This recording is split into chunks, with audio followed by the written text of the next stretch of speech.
Now I want to talk to you a little bit about handwriting because everybody asks, how do you make the cool writing on journal pages? Nobody, I've found, likes their own handwriting, including myself. And my normal handwriting, which I really don't use in my journals, I get compliments on all the time and I think it's the messiest thing. So how do you go about making journal entries with pretty writing that looks cool? Well, here's a couple of things to consider. The first is, remember that paper you used to get in grade school where it had the line down here and then the line up here and then that dotted thing going through it? Well, let me explain some things about handwriting to you. The line down here is the baseline. That means that all the letters are going to be even along the bottom line. The line up here, well, that's the line at the top. That means that all the letters' maximum height is going to be as high as the top line. But what's this dotted thing here? Well, that explains things like H's. It says the hump of the H is going to go from the dotted line to the bottom here.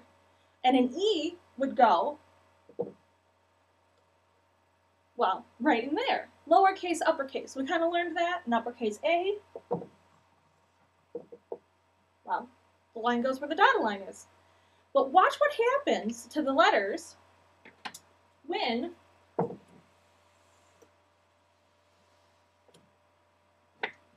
we move the dotted line.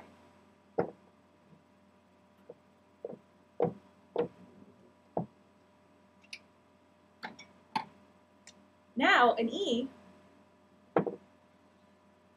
still looks like an E, and an H, wow, look at this, looks like that. And an A looks like that.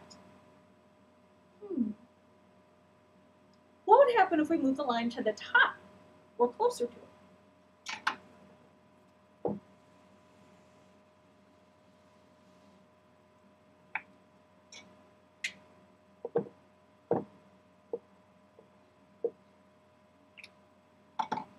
Now let's draw our E. And our H. And our A. Well, now doesn't that A look really cool? I think so. Well, what about things called ascenders and descenders?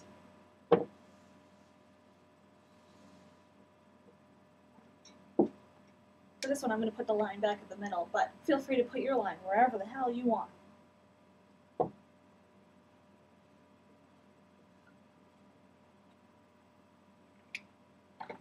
A descender is like on a Y.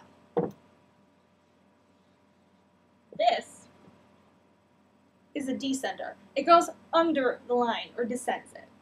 What would an ascender be then? This part. Now you're probably wondering, isn't the top of the F supposed to go inside this line here? Well, here's a little trick for you to know. No. When you're working with type, especially on the computer, stuff like F's and O's, their lines actually go a little bit above the top line. You can also vary letter height on things like this if you want it to look fun.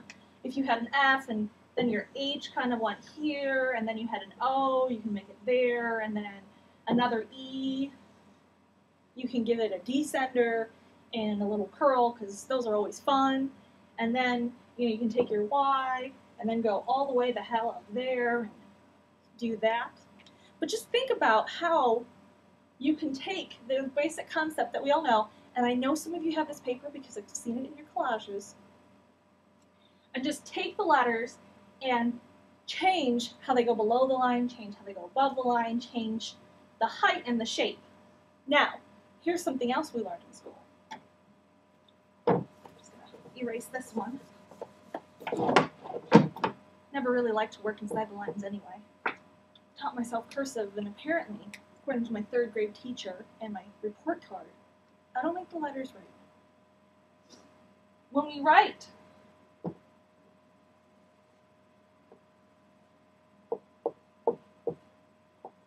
also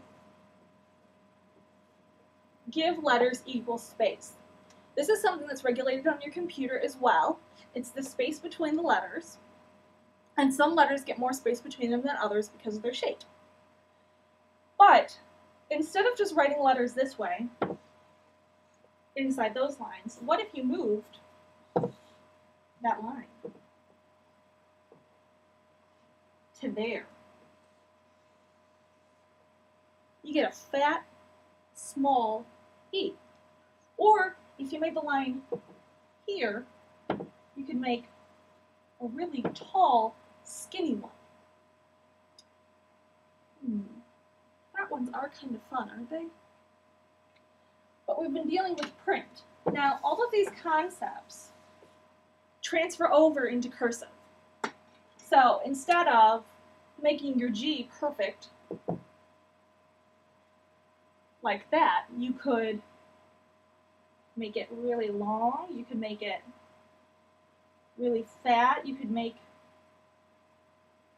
the top really little and the bottom really long, or the top huge and the bottom really long, and then it looks like a Q, so that might be a little confusing.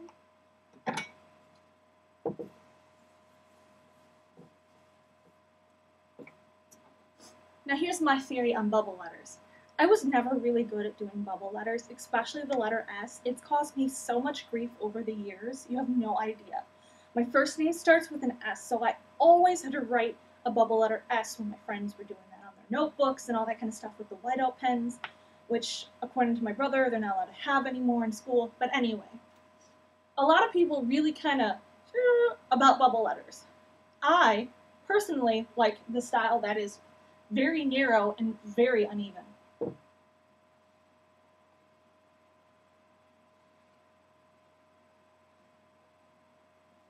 Like that. Now, I usually do bubble letters in pen because I don't want them to be perfect. My journal is not perfect. My life is not perfect. So why the hell would my bubble letters be perfect? You can do that kind. Then you can do other things. Now here's another lesson about type for you.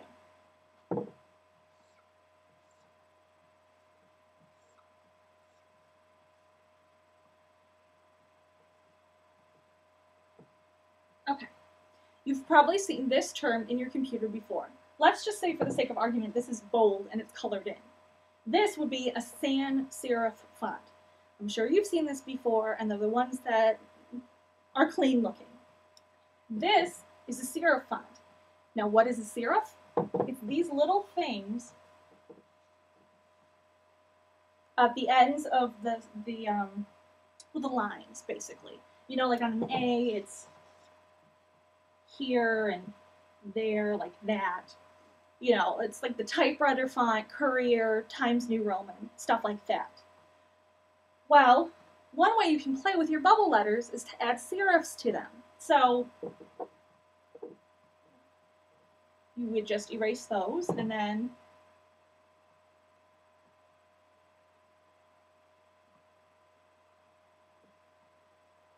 something like that. And you can make them all kinds of shapes. You could go like that, or you could give them really big chunky serifs like that. You could give them triangle serifs like this one over here. You could give them any shape you want. You could even, if you want, try and give them star serif. Possibilities are endless. And I hope that these simple things that I showed you will give you a little bit of a start when you go looking at your journal pages.